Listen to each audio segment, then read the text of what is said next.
io dico la verità, padrone, se, non so che senso ha vestire oggi la divisa, con tutto il rispetto, anche se smilitarizzati come siete voi, non so che senso ha, cioè vestire una divisa quando di fatto avete le mani legate, no?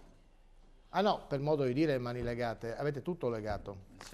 Dice bene, no, direttore? E se anche in questa occasione ai telespettatori che guardano rimangono allibiti, cosa può rimanere un appartenente alla polizia? Cioè questa è la giustizia italiana, questi sono i provvedimenti che il giudice può attuare, perché la legge gli dice anche al giudice, almeno che se non si impazzisca, che può attuare queste alternative, queste indagini, e quindi noi dobbiamo aspettare, il genitore di questa bambina e di questo bambino dovrà aspettare, pensare, sperare che le indagini portino alla conclusione più approfondite. Ma poi ci lamentiamo perché io, per rispondere al sindaco che era qua poco fa e rispondere poi a questa domanda, purtroppo se il sindaco potesse assumere dei nuovi agenti per la polizia locale sarebbe una risoluzione.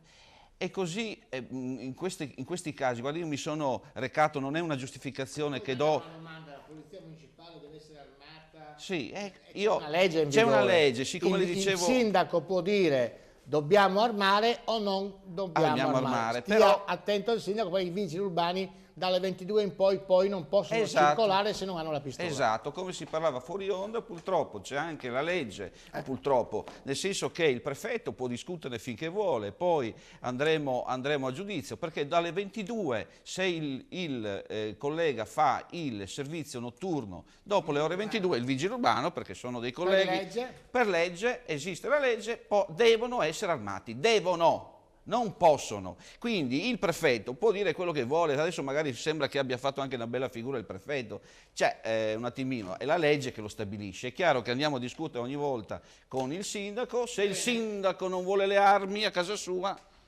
però poi i vigili magari prendono le randellate, prendono questo accade. Questo accade. Ma l'itaglietta con la GL. Raffaele, no, con la I minuscola, Raffaele Padrone, segretario generale dell'UGL Sicurezza in Friuli Venezia Giulia.